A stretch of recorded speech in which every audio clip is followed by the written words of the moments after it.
Assalamualaikum warahmatullahi wabarakatuh.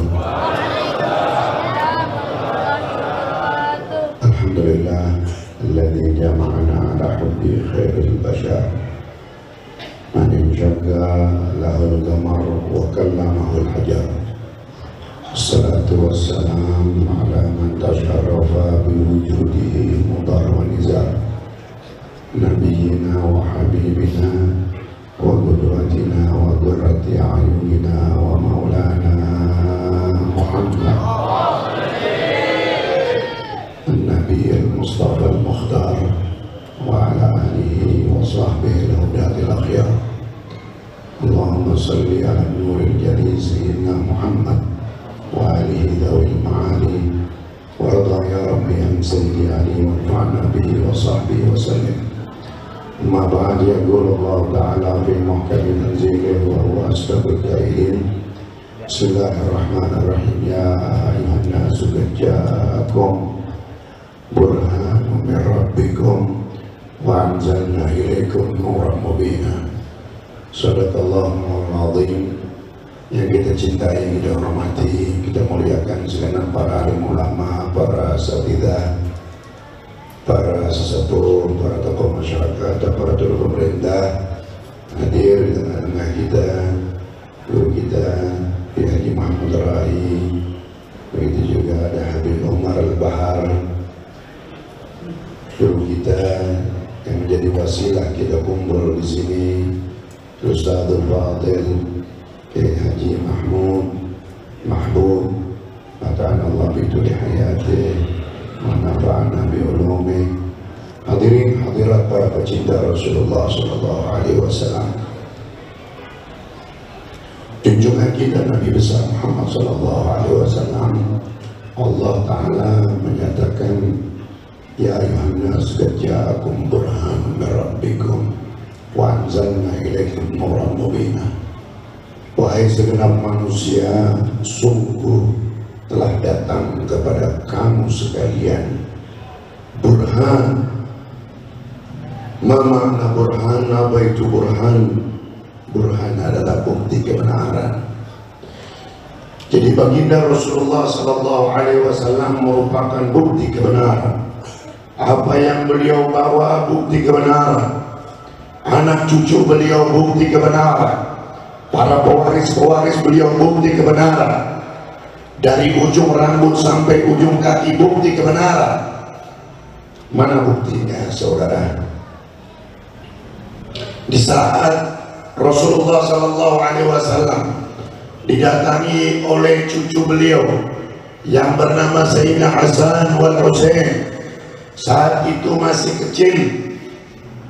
Ketika Rasulullah didatangi Sayyidina Hasan, Rasulullah cium bibirnya. Rasulullah didatangi Sayyidina Husain, Rasulullah cium lehernya. Sehingga ini merupakan satu hal yang mengundang rasa pertanyaan penasaran para sahabat. Karena tidak biasanya Rasulullah berlaku tidak adil.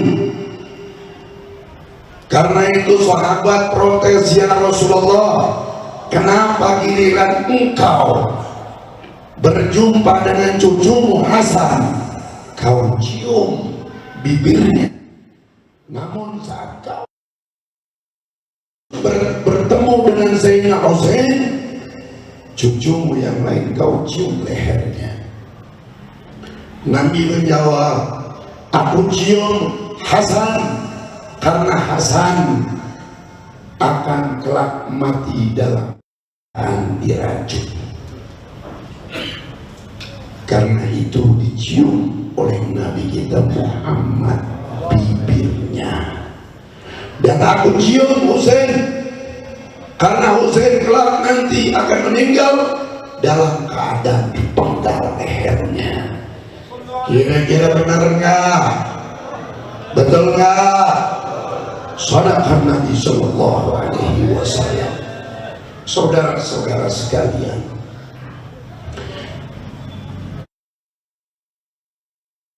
terakhir umroh Ramadan yang lalu saya ada mendapatkan titipan dari kerabat saya satu botol bibit minyak wangi yang kecil. Kalau kita lihat bibit minyak wangi di mana Al-Hawida, kan ada botolnya silver itu kecil. Dia hanya menitipkan lewat istrinya, dan nanti akan ada yang ambil. Saya simpan itu wadiah, itu titipan rapi. Lalu begitu sampai di rumah saya sampai ke rumah Habib Hanif bin Abdurrahman Al-Atas telepon saya. Assalamualaikum. Waalaikumsalam. Bana bakhair. Alhamdulillah. Saya sedikit kaget. Tumben nih, ada apa-apa? Ada apa nih?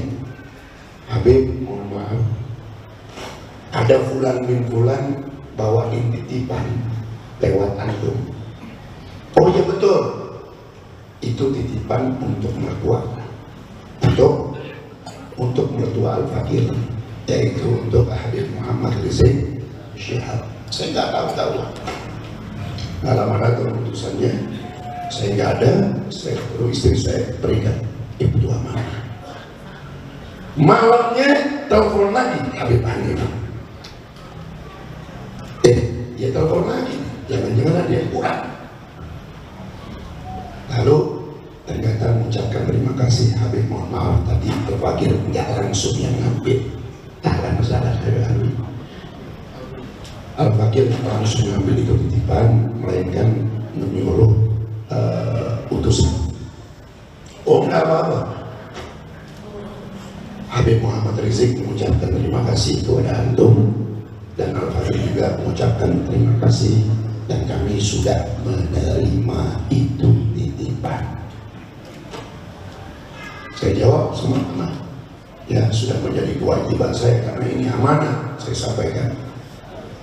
Begitu selesai, belum ditutup itu telepon, lalu beliau mengatakan, Habib, tahu nggak apa isinya itu yang antum bawa titipan buat mertua? Ya saya nggak tahu lah, orang di dalam botol, di dalam botol nggak tahu. Habib sambil senyum-senyum ketawa-tawa, Habib jazakumullah khair, itu adalah beberapa lembar rambutnya Rasulullah. Dalam hati saya, coba saya tahu, saya tahu. Ente kenapa nggak kasih tahu? Udah ente bawa baru ya, masya Allah. Nah, kalau kita tahu kan kita langsung ya buka, kita tabarruk dulu, betul? Khair sudah. Al-muhim, rambut Rasulullah sudah pernah berada dan ya bersentuhan dengan tangan saya. Ini saya bersyukur, walaupun saya belum pernah lihat langsung ya yang titipan itu dan rambut itu, tapi rambut Rasulullah dari orang lain yang punya orang lain saya sudah pernah lihat. Mudah-mudahan antum juga bisa lihat. Amin. Saudara, ini lagi ngomongin rambut doang, belum nabinya nih, belum nabinya. Ya, saya mendengar ini kisah dari salah seorang murid Habib Mundir, atau dari Habib Mundir, ya saya lupa. Di Hadramut ada orang punya beberapa lembar rambutnya Nabi Muhammad SAW. Pada waktu tertentu diberikan kelonggaran orang-orang untuk bertabarruk, untuk sekedar memegang, mencium, ya, itu rambutnya Rasulullah. Satu ketika begitu orang ngantri, ada satu orang maghdub. Kemarin ada yang viral ya Habib yang maghdub ya. Betul. Siapa namanya? Habib Muhammad Alex, cucunya Habib Hussein Brani. Ya. Kemudian pada saat giliran ini si maghdub, dia bukan mencium, dia ambil itu rambut, langsung dia udah siapin korek api, dibakar. Begitu dibakar, orang sekelilingnya berusaha mencegah, namun orang yang punya ini bahkan mempersilahkan, lepaskan, biarkan dia bakar, biarkan. Yang pertama karena dia begitu, yang kedua yang punya yakin bahwa itu adalah rambutnya Rasulullah. Saat si maghdub ini bakar, ternyata itu rambut tidak terbakar. Shallu ala Nabi. Stop, lihat saudara, Allah Ta'ala haramkan jasadnya para nabi dibakar oleh api, saudara. Kira-kira kalau rambut kita iseng-iseng nih kita bakar nih, kita copot nih, kira-kira kebakar nggak? Kebakar nggak? Gosong. Lihat, ini bukti kebenaran ya bahwa Nabi kita Muhammad Shallallahu Alaihi Wasallam, semuanya yang ada pada diri beliau adalah bukti kebenaran. Sebagai penutup, di Baghdad ada tokoh sufi besar namanya Al-Imam Shibli. Siapa namanya? Imam Shibli. Ini Imam Shibli, orang se-Baghdad nyangkain beliau ini orang gak waras. Sampai-sampai tokoh ulama besarnya pun demikian. Dia bernama Syekh Abu Bakar bin Mujahid. Pada satu hari Imam Shibli datang ke majelisnya, majelis besarnya ini, Syekh Abu Bakar bin Mujahid. Lalu Abu Bakar bin Mujahid bangkit dari majelisnya, menyambut Imam Shibli, memeluk Imam Shibli, mencium keningnya Imam Shibli, sehingga murid-muridnya terkaget-kaget. Tuan Guru, kenapa Tuan Guru istimewakan Shibli? Bukannya Shibli orang gila? Bukannya Shibli ini ya nggak ada apa-apanya di masyarakat? Lalu Syekh Abu Bakar bin Mujahid menjelaskan, Ra'aitun Nabiya sallallahu alaihi wasallam bin-naum wa qad aqbala Shibli. Satu hari satu malam aku mimpi berjumpa dengan Rasulullah,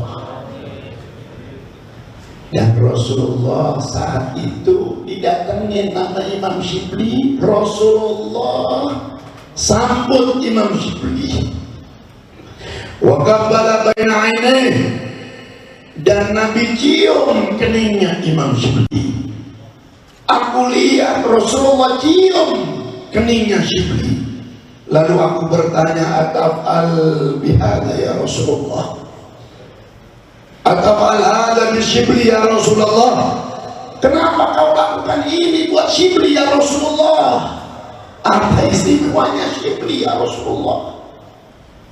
Apa jawab Nabi kita Muhammad?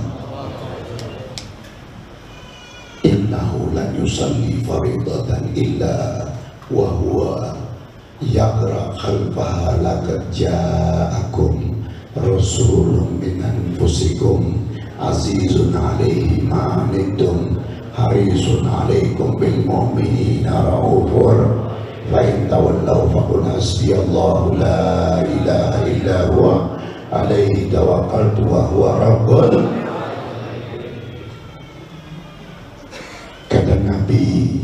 Aku peluk Syibli, aku cium Syibli, karena Syibli setiap habis sholat fardu, Syibli nggak pernah lupa dia mengucapkan laqad ja'akum rasulun min anfusikum azizun alaihi ma.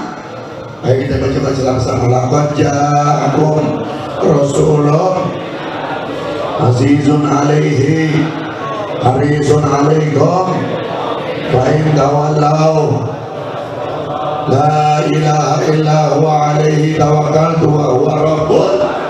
Lalu Syibli mengucapkan salawat kepadaku, sallallahu ala Muhammad sallallahu sallallahu sallallahu. Cuma ini aja yang dilakukan Syibli, sehingga Syibli mendapatkan keistimewaan yang dahsyat di sisi junjungan kita Nabi besar Muhammad. Nah, saudara-saudara, amalin ini ayat guru kami Sultan Ulama Habib Salim bin Abdullah Syahri. Beliau mengatakan ini ayat laqad ja'akum, ini dua ayat ini ya ila akhiri memiliki 117 keistimewaan. Di antaranya siapa orang yang membaca pagi laqad ja'akum, niscaya Allah Ta'ala panjangkan umurnya sampai sore. Baca 7 kali sore, Allah Ta'ala panjangkan umurnya sampai pagi. Baca ke pagi, Allah Ta'ala panjangkan umurnya sampai. Ada sahabat ngamalin ayat ini, umurnya panjang sampai 135 tahun. Mudah-mudahan kita sampai sini. Mau ini doain ini sampai sini ya, yang lain pada mati kalau ini doa. Masya Allah. Saudara-saudara sekalian, ini saja barangkali sudah bisa disampaikan dengan waktu. Assalamualaikum warahmatullahi wabarakatuh.